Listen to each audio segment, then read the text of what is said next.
गुजरात के पाटण में सीएम योगी आदित्यनाथ ने आज जनसभा को संबोधित किया और कहा कि गुजरात की धरती ने देश को नई प्रेरणा दी और इस दौरान पीएम मोदी की तारीफ भी उन्होंने की।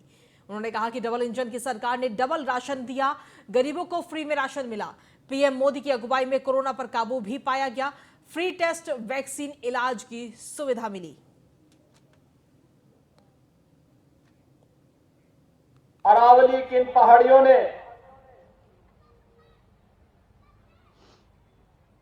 मध्यकाल में मुगल आक्रांताओं को नाकों चने चबाने का काम किया था।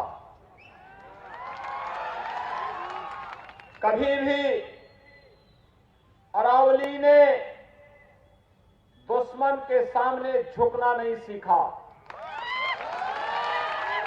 और यही संघर्ष का यह प्रेरणा भारत के स्वाधीनता आंदोलन के दौरान भी निरंतर प्राप्त होती रही। आज हम सब यहां पर गुजरात विधानसभा चुनाव की दृष्टि से भारतीय जनता पार्टी के प्रत्याशियों के समर्थन में आप सबसे अपील करने के लिए आए हैं। गुजरात की धरती ने देश की आजादी के महानायक राष्ट्रपिता महात्मा गांधी दिए और गुजरात की धरती के कारण भारत के एकीकरण के शिल्पी लौह पुरुष सरदार वल्लभ भाई पटेल भी गुजरात की धरती ने ही भारत को दिए हैं। जब भारत की राजनीति बेईमानी, भ्रष्टाचार, अराजकता और कांग्रेस के परिवारवादी राजनीति की शिकार बन चुकी थी, लोगों में आक्रोश था, राजनीति के प्रति अविश्वास था। उस कालखंड में गुजरात ने 2014 में देश के यशस्वी प्रधानमंत्री श्री नरेंद्र भाई मोदी भी गुजरात की धरती ने भारत को दिए हैं। रामपुर में उपचुनाव को लेकर इस वक्त सियासी हलचल देखने को मिल रही है। सपा प्रत्याशी आसिम रजा के लिए चुनाव प्रचार करते हुए अखिलेश यादव आज नजर आए, जहां अखिलेश यादव, आजम खान और चंद्रशेखर आजाद ने चुनाव प्रचार किया। सपा अध्यक्ष अखिलेश यादव ने इस दौरान जनसभा को भी संबोधित किया। अखिलेश यादव ने जनसभा को संबोधित करते हुए बीजेपी सरकार पर तंज कसा और कहा कि ये लोग वोट की ताकत से सत्ता में आए हैं, वोट की ताकत से ही बाहर जाएंगे। लखीमपुर में गाड़ी से रौंद कर किसान की जान ले ली गई। आप ये चुनाव जिताए, बीजेपी की सरकार नहीं बचेगी। यूपी के डिप्टी सीएम सिपाही का ट्रांसफर भी नहीं करा सकते। हम ऑफर दे रहे हैं कि 100 विधायक लाओ, हम सरकार बनवा देंगे। आजम खान को यूनिवर्सिटी बनाने की सजा मिल रही है। ये तमाम बातें आज अखिलेश यादव की तरफ से कही गई हैं।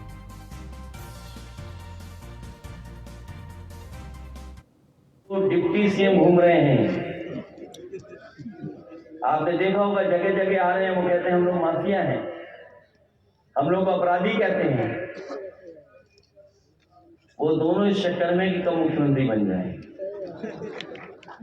मैंने पहले भी ऑफर दिया, मैं आदरणीय आजम खान साहब से कहता हूं कि रामपुर से भी ऑफर देके जा रहा हूं मैं, लाओ अपने 100 विधायक, हम 100 विधायक आपके साथ तैयार है, सरकार बना लो और मुख्यमंत्री बन जाओ। क्या डिप्टी सीएम बने घूम रहे हो? डिप्टी सीएम ने क्या रखा है बताओ? जो अपने विभाग के एक सीएमओ डॉक्टर का ट्रांसफर न कर पाए, वो डिप्टी सीएम है।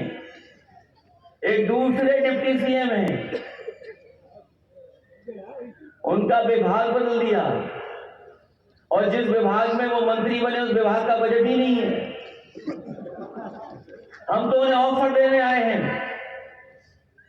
हम ऑफर देते हैं हमारे 100 विधायक पूरे आपके साथ, जब चाहो तब मुख्यमंत्री बन जाओ, हम लोग इंतजार नहीं करना चाहते। ये जो हो सकते हैं मेरे जैसे, मुझसे भी ज्यादा बुरे, लेकिन आप लोग तो अपने आप को वहां मत खड़ा करो जहां हम खड़े हैं। अगर हम करप्ट हो जाएंगे तो देश को बचाएगा कौन? कौन बचाएगा? आने वाले वक्त में हर शहर में एक चोर पैदा होगा, एक डकैत पैदा होगा मेरी तरह। चोरी की दफाएं नहीं लगी हैं, डकैती की लगी हैं, जिसमें उम्र कैद हो सकती है। पहले मुकदमे में सजा हुई है सबसे ज्यादा, वो मुझे खड़ा है, तुमसे कुछ मांगने आया है। तुमने पार्लियामेंट के इलेक्शन में मेरा मुंह काला करा दिया, मुझे जीने का नहीं छोड़ा, और अंजाम ये हुआ कि मेरी सदस्यता भी चली गई तुम्हारी वजह से, तुम्हारी कमजोरी और तुम्हारी बुजदिली की वजह से। अब लाज रख लो, एक भिखारी के हाथ तुम्हारे सामने फैले हैं जो अपने लिए नहीं तुम्हारे लिए वोट मांगने के लिए आया है, जो इतनी बीमारी के बाद भी दरवाजे दरवाजे जा रहा है। अब पूरी दुनिया ये देखेगी कि 5 तारीख को आप डरते हो। मुझे पूरा भरोसा है कि आप, हो सकता है आपका लहू बहा जाए, हो सकता है आपके रास्ते रोक दिए जाए, आप रोटी खाते हैं, कुदरत ने आपको, प्रकृति ने आपको जीवन दिया, मौत एक बार होती है, लेकिन अपनी क़यादत के फैसले, उनके हाथ मजबूत करने के फैसले, जैसे हालात तो बहुत कम मिलते हैं, साथ देना और इनके हाथों को मजबूत करना। और आपसे अपील करूंगा, 5 तारीख को घबराना नहीं। आपका रास्ता कठिन जरूर है। एक और सरकार एवं अधिकारी बार बार निरीक्षण के दौरान निर्माण कार्य में गुणवत्ता बनाए रखने के निर्देश देते हैं, लेकिन विभागीय अधिकारियों की अनदेखी के कारण ठेकेदार अपनी हठ धर्मिता से बाज नहीं आ रहे। ऐसा मामला हापुड़ जिले के गढ़मुक्तेश्वर से करीमपुर के लिए बन रही सड़क में घटिया सामग्री का उपयोग किया जा रहा है, जिसको लेकर भारतीय किसान यूनियन के कार्यकर्ताओं ने हंगामा किया। भारतीय किसान यूनियन क्रांति दल के राष्ट्रीय उपाध्यक्ष ईश्वर त्यागी ने बताया कि 2.8 किलोमीटर के रास्ते का निर्माण, जो कि 39,58,000 रुपए की लागत से किया जा रहा है, इस संबंध में पीडब्ल्यूडी के सचिव समेत मंडल आयुक्त को पत्र भेजकर निर्माण में उपयोग की गई सामग्री की जांच की मांग की गई। अब देखने वाली बात यह होगी कि पीडब्ल्यूडी के अधिकारियों की आंखें आखिर कब खुलेंगी। सोशल मीडिया पर वायरल हुआ है, जो वीडियो डाली है, देखी है आप लोगों ने सभी ने। मैं यहाँ से, मेरा गांव नंगला बड़े है, मैं यहाँ से गढ़ के लिए जा रहा था, जो करीमपुर रोड बनाया जा रहा है। मैंने ठेकेदार के बेटे मुझे वहाँ पर मिले और मैं वहाँ गया, मैंने उनसे बातचीत की, भाई किस मानक से बना रहे हो, इसे अच्छी तरह बनाइए, गवर्नमेंट का पैसा लग रहा है, योगी जी का बहुत ज़्यादा योगदान है इसमें, पूरे भारत में अभियान चल रहा है, गड्ढा मुक्त करा जाए, रोडों को दुरुस्त करा जाए, अच्छे से जल बिछाया है। परंतु जब मैंने उनसे बातचीत की तो उन्होंने कहा कि ये रोड जो है इस तरह ही बनेगा, और उन्होंने मेरी बात को नहीं सुना। तो मैंने उनको दिखाया, वहाँ उसे उखाड़ के भी दिखाया उन लोगों को, जो बराबर रोड बन रही थी साथ साथ। मैंने पीछे जहाँ बात दुरुस्त हो चुकी है, अच्छी बन चुकी है, मैंने वहाँ भी उसको उखाड़ के दिखाया, तो वो हाथ से ही उखड़ रही है बराबर। हम चाहते हैं कि इसकी जाँच कराई जाए बहुत जल्द से जल्द, और इसको सही तरीके से अच्छे मानक के अनुसार अच्छा माल लगा प्रेस से रोड बनाया जाए। ये रोड बनी है, जो कली बनी हुई है, आप देख रहे हो किस तरह उखड़ रही है हाथ से। बहुत हल्का माल गिरा हुआ है इस पर, घटे किस्म का, बढ़िया तरह से नहीं बनी हुई है। अब आप क्या चाहते हैं?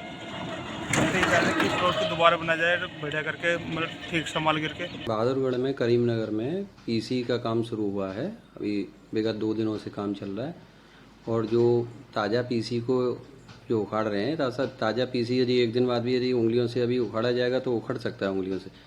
वहाँ पर काम में खुद भी स्वयं भी निरीक्षण किया है मैंने काम का, और चूँकि इस पर ऊपर से जो सीलकोट लगाया जाता है, मौसम इस समय टेम्परेचर में गिरावट हो रही है और शाम के समय ओस पड़ती है, इस वजह से कुछ जगह वो सीलकोट ऊपर का ओस की वजह से निकल रहा है, और जिसको साफ़ करके पुनः दोबारा लगाने के निर्देश दे दिए, दोबारा लगाया जाएगा और काम पूरी गुणवत्ता और मानक के अनुसार ही कराया जाए। सिद्धार्थनगर के शोहरतगढ़ विधानसभा क्षेत्र से अपना दल एस के विधायक विनय वर्मा और उनकी पत्नी ने जिला प्रशासन पर कई गंभीर आरोप लगाए। विधायक विनय वर्मा ने अपनी पत्नी बबीता वर्मा का नाम शोहरतगढ़ तहसील के नगर पंचायत बढ़नी से वोटर लिस्ट में एक बार जोड़ने और फिर किसी के दबाव में दोबारा उसे काटने का आरोप लगाया। इस आरोप को लेकर विधायक विनय वर्मा और उनकी पत्नी बबीता वर्मा ने जिला मुख्यालय के पीडब्ल्यूडी गेस्ट हाउस में प्रेस वार्ता भी की, और इस दौरान विधायक विनय वर्मा और उनकी पत्नी बबीता वर्मा ने कहा कि वो शोहरतगढ़ क्षेत्र से विधायक निर्वाचित हुए तभी से लगातार क्षेत्र में निवास कर रहे हैं। विधायक विनय वर्मा ने बताया कि उनकी पत्नी पहले नोएडा में रहती थी। 1 नवंबर 2022 को वोटर लिस्ट से उन्होंने अपना नाम कटवा लिया, बावजूद इसके उनकी पत्नी का नाम यहाँ की वोटर लिस्ट में शामिल नहीं किया जा रहा। विधायक ने आरोप लगाते हुए कहा कि जिला प्रशासन उनके साथ सौतेला व्यवहार कर रहा है और वो विकास कार्यों को लेकर भ्रष्टाचार को रोकने और कार्यों में गुणवत्ता से समझौता नहीं कर रहे। कोई बात नहीं है, मैंने वो तो कहीं कहीं कुछ रिटर्न या कहीं कुछ ऐसा हो या उनसे संवाद में ऐसा कुछ हुआ हो, ऐसा तो कुछ नहीं है। सर आरोप है आपको तो हमने कहा ठीक है, अब आरोपों का जवाब देने का कोई। और अगली महत्वपूर्ण खबर है कानपुर से, जहां पर सपा विधायक इरफान सोलंकी की अग्रिम जमानत का मामला सामने आया। अग्रिम जमानत मामले में सुनवाई फिलहाल चल गई है। सपा विधायक इरफान सोलंकी मामले में आज भी फैसला नहीं आया। इरफान सोलंकी की अग्रिम जमानत अर्जी पर आज बहस होनी थी। इरफान सोलंकी के वकील नरेश चंद्र त्रिपाठी ने 2 दिन का समय मांगा है और ऑफिशियल दस्तावेज को पढ़ने के लिए यह समय मांगा गया। सरकारी वकील दिलीप अवस्थी का बड़ा आरोप है, जहां इरफान के भाई रिजवान सोलंकी पर यह आरोप लगाया गया। अग्रिम जमानत के लिए कोर्ट में झूठा शपथ पत्र लगाने का यह आरोप है। शपथ पत्र में खुद को 4 बार का विधायक बताने का आरोप लगा है। आज विधायक हाजी इरफान सोलंकी और उनके भाई रिजवान सोलंकी की एंटीसिपेटरी बिल पर सुनवाई होनी थी।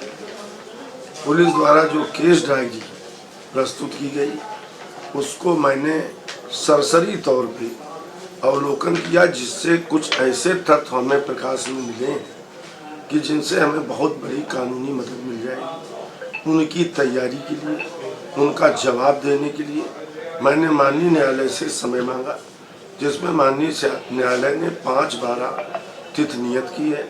मुझे पूरी उम्मीद है कि अब हमें आज इरफान सोलंकी रिजवान सोलंकी की एंटीसिपेटिक बिल पर सुनवाई तिथि नियत थी। माननीय न्यायालय में अभियोजन पक्ष के सारे कागजात, सारे पेपर, सारी केस डायरी आ चुकी है, परंतु जो मुलजिम पक्ष है उसने 2 दिन का समय मांगा है कि उसको कुछ नए फैक्ट रखने हैं इस संबंध में, और इसलिए माननीय न्यायालय ने 5 तारीख तिथि नियत कर दी है। और एक रिजवान सोलंकी के प्रार्थना पत्र पूरक शपथ पत्र दाखिल किया गया था 25 तारीख को।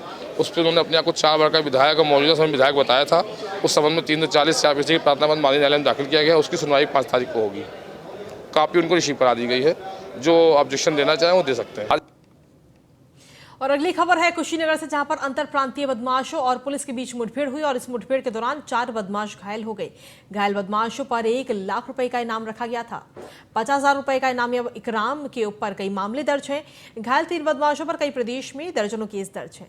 गिरफ्तार बदमाशों के पास से स्कॉर्पियो गाड़ी, अवैध तमंचा बरामद किया गया और 1 pistol, oxygen cylinder, LPG pipe भी बरामद किया गया है। मुठभेड़ में सीओ तमकुहीराज के नेतृत्व में ये कार्रवाई की गई। एसपी कुशीनगर धवल जायसवाल ने मुठभेड़ स्थल का निरीक्षण किया। पठेरवा थाना इलाके के मतलू छापर के पास की पूरी घटना बताई जा रही है। कुशीनगर में पटेरवा थाना क्षेत्र के अंतर्गत पुलिस को यह सूचना प्राप्त हुई थी कि कुछ संदिग्ध व्यक्ति किसी घटना को कारित करने के उद्देश्य से क्षेत्र में देखे गए हैं और रेकी कर रहे हैं। पुलिस द्वारा इस संदर्भ में व्यापक चेकिंग अभियान चलाया गया और घेराबंदी की गई। वहां पर फाजिल नगर में ATM के पास में एक संदिग्ध वाहन दिखाई दिया। पुलिस द्वारा इस वाहन को रोकने का प्रयास किया गया, किंतु इस वाहन द्वारा पुलिस बैरिकेडिंग को तोड़ते हुए भागने का प्रयास किया गया और पुलिस बल पर फायरिंग की गई। पुलिस द्वारा आत्मरक्षार्थ इन पर जवाबी फायरिंग की गई, जिसमें 4 बदमाशों को गोली लगी है। इन बदमाशों की पहचान इकराम कुरैशी, एजाजुल हक, खालिद अली और इकबाल कुरैशी के रूप में हुई है। ये सभी अंतर्राज्यीय शातिर अपराधी। अगली खबर है नोएडा से, जहां पर नकली आईफोन को असली बताकर आधे दामों में बेचकर ठगी करने वाले गिरोह का पर्दाफाश किया गया।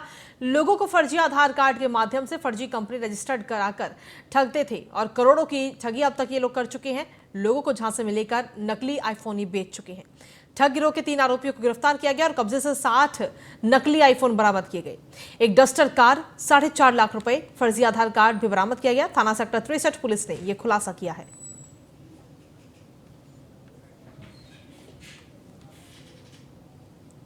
तो कब्जे से 60 नकली आईफोन बरामद किए गए हैं। 3 आरोपियों को इस वक्त गिरफ्तार किया गया है और उनके पास से एक डस्टर कार और पूरा खुलासा किया गया है थाना सेक्टर 63 पुलिस की तरफ से।